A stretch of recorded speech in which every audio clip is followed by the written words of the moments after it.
Qui se soucierait d'une simple clé USB? Eh bien, détrompez-vous.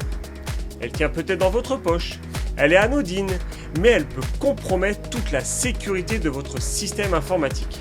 Car entre de mauvaises mains, même les objets les plus ordinaires peuvent être transformés, détournés et devenir des armes redoutables. Petite et discrète, elle passe inaperçue. Et avec un simple jet furtif, tout peut basculer. Ce qui semble inoffensif cache parfois un potentiel insoupçonné.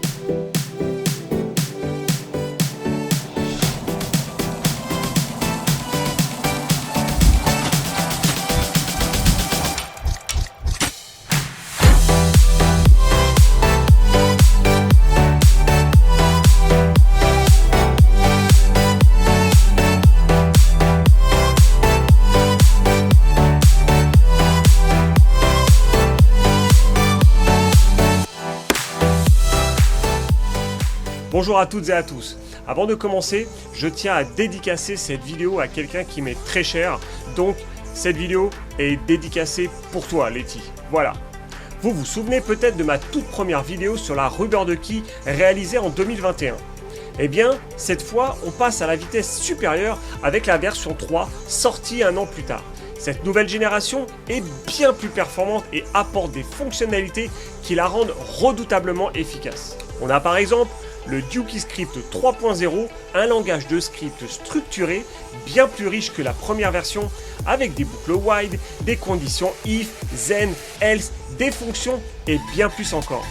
Des modes avancés comme la détection automatique du système ciblé, la fonction Keystroke Reflection, des modes d'attaque HID and Storage ou encore la randomisation et le jitter pour déjouer les défenses automatisées. Des extensions pratiques comme le Detect Ready qui ajuste automatiquement le délai initial selon la réactivité du système cible pour des injections de frappe plus rapides et plus fiables. Alors, bien sûr, cette vidéo ne couvrira pas tout ce que la version 3 peut faire, mais j'ai prévu une série de vidéos qui montera en puissance sur chaque épisode. L'objectif, vous emmener pas à pas jusqu'à comprendre et pourquoi pas maîtriser toutes les possibilités extraordinaires de la Rubber-Ducky. Et pour aujourd'hui, voici le programme. Découverte du matériel, les commandes essentielles pour débuter avec le DuckyScript 3.0. Et enfin, des petites démonstrations pour voir tout ça en action. Prêt à plonger dans le vif du sujet et libérer toute la puissance de la Rubber-Ducky? Alors, allons-y. Pour commencer, la présentation du matériel. Alors, qu'est-ce que c'est exactement la Rubber-Ducky?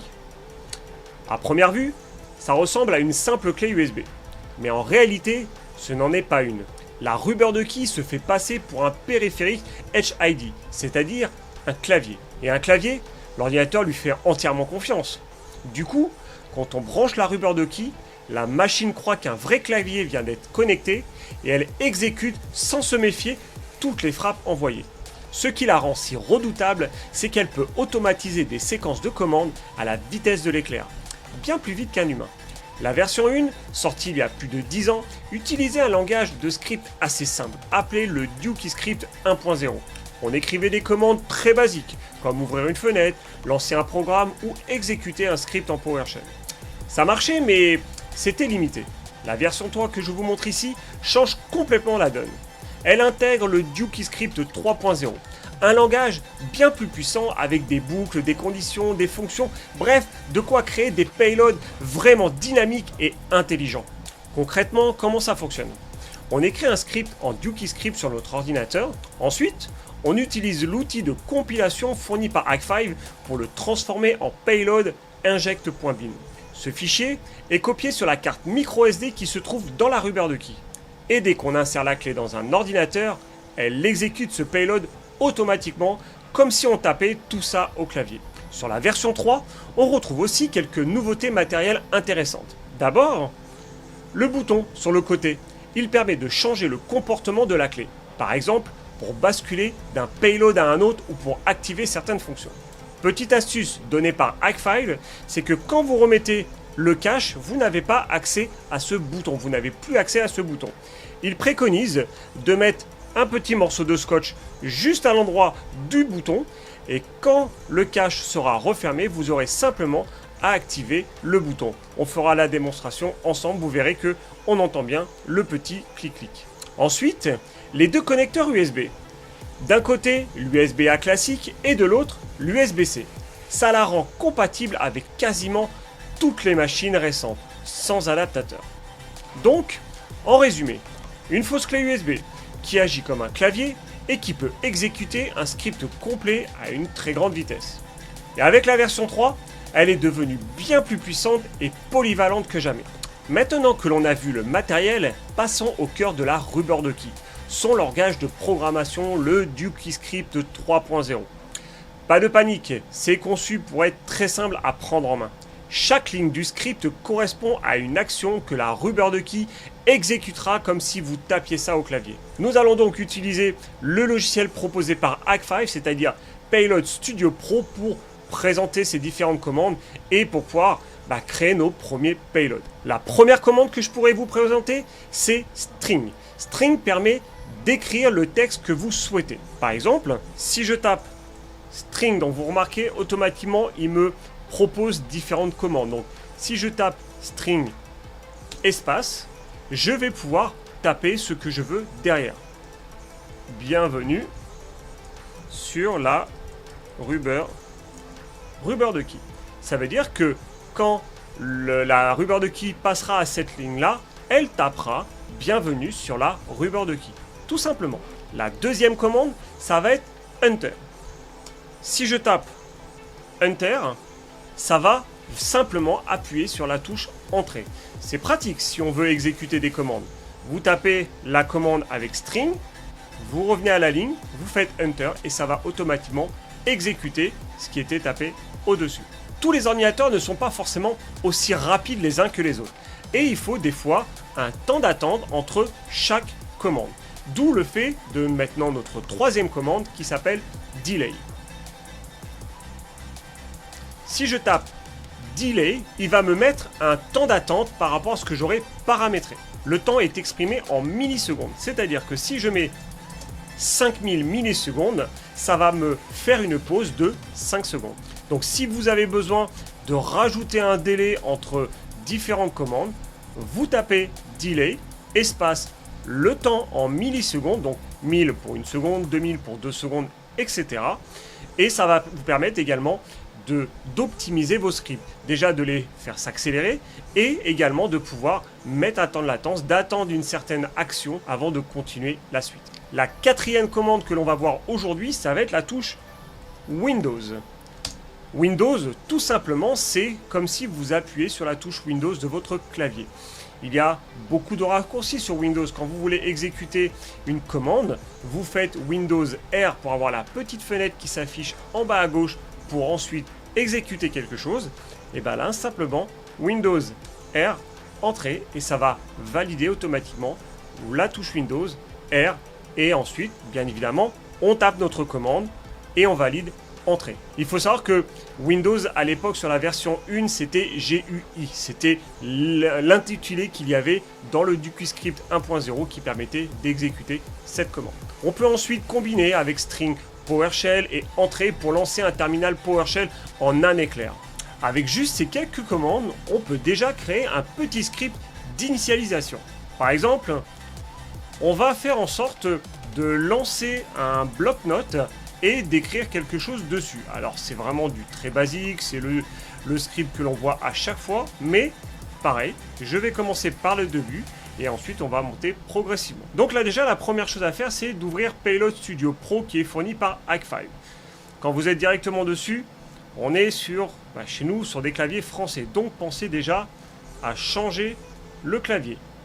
On va ici, on va sur FR, utiliser et on revient sur File. Voilà, on va faire un Windows R. Donc là, Windows R qui va nous permettre justement de lancer la toute petite fenêtre que l'on va avoir en bas à gauche. Ensuite, on va faire un delay, on va attendre une seconde. On va taper quelque chose, on va taper Notepad++. Il faut que l'on valide ce que l'on a tapé. On va attendre un autre délai d'une seconde. Et on va taper bienvenue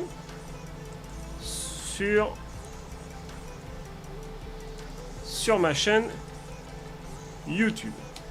Et je valide. Donc voilà, donc vraiment rien de compliqué.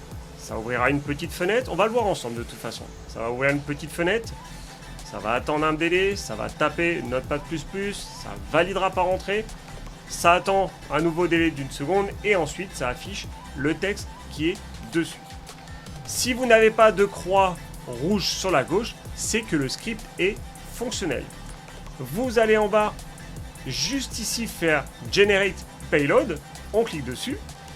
Il marque bien que le payload est parfaitement compilé et qu'il est sous format inject.bin. Donc on va faire télécharger et on va faire en sorte de le mettre sur notre clé. Donc, deux possibilités. Soit vous enlevez le cache de la clé comme ce qu'on faisait avant avec la version 1. On enlève la petite carte micro SD, on l'insère sur l'ordinateur et on copie le fichier inject.bin sur la clé USB, donc dans la racine de la clé USB. Ou alors aujourd'hui, avec le petit bouton qui est directement intégré dessus, qui est paramétré de base, si il n'exécute pas le script, en appuyant sur ça, il va automatiquement reconnaître la clé en tant que simple clé USB. Et je vais tâcher de vous faire écouter le petit bruit justement du bouton. J'espère que ça passera bien au micro, mais ça peut vous permettre de vous rendre compte que le petit scotch qui est vraiment à l'intérieur permet de vraiment valider le clic-clic.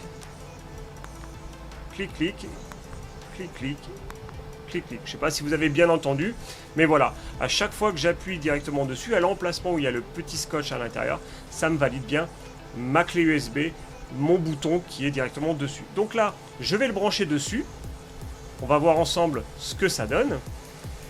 Et on va voir que, automatiquement, il va me reconnaître ma clé quand j'aurai appuyé sur le bouton en tant que simple clé USB.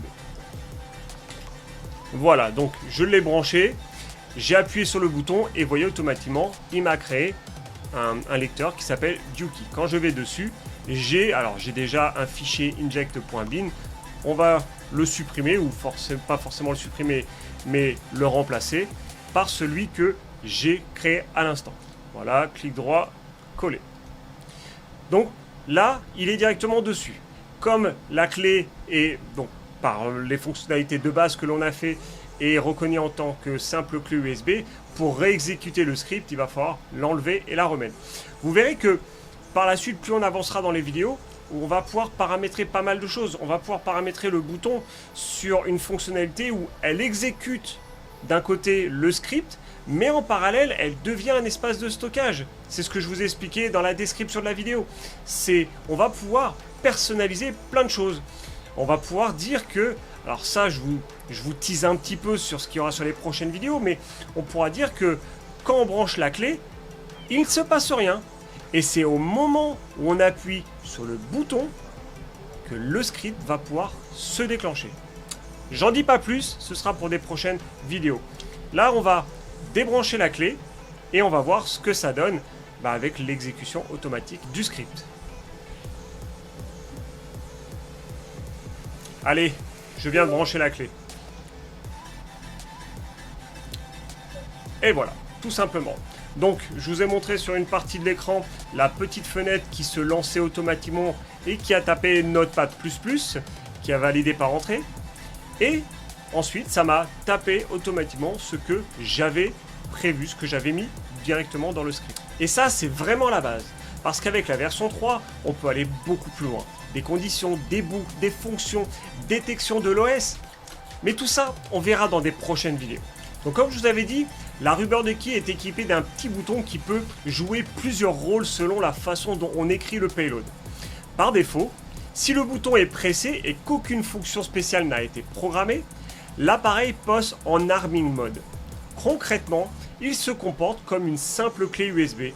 C'est ce que l'on a vu ensemble à l'instant. C'est vraiment utile si on veut le brancher sur un ordinateur sans réellement déclencher de script et accéder à la carte micro SD. Mais ce bouton peut aussi être contrôlé depuis le code du payload, comme je vous ai dit.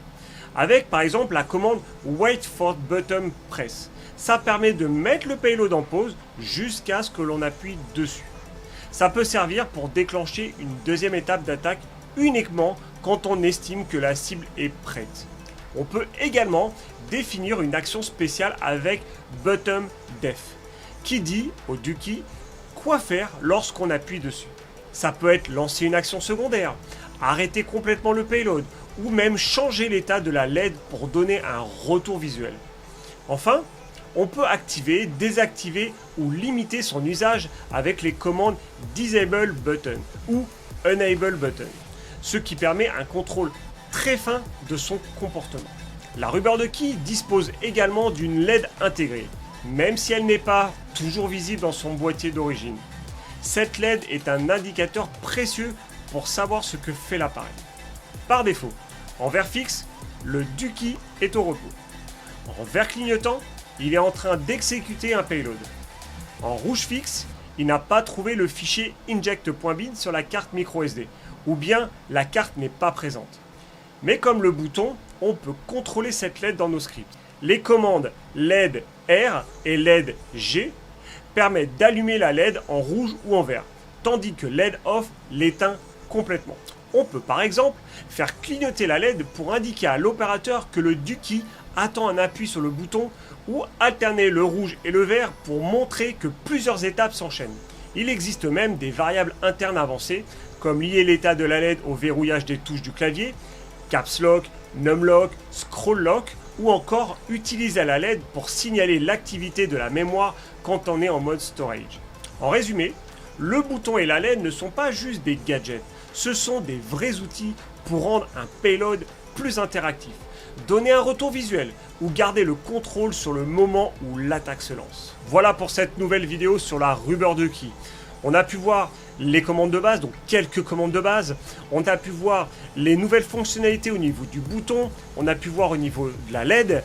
Et forcément, les vidéos vont s'accentuer. On va découvrir de nouvelles choses la prochaine fois. Et je vais vous partager quand même quelques petites aides que vous puissiez découvrir, tester chez vous et vous rendre compte des différentes possibilités. Et le but, c'est vraiment que l'on puisse ensemble apprendre progressivement les différentes fonctionnalités de la RubberDucky et pas forcément faire des vidéos qui durent des heures pour forcément s'y perdre. Pas tout de suite faire des vidéos avec des scripts très complexes. Si vous n'avez pas les bases, ça ne servira pas à grand chose.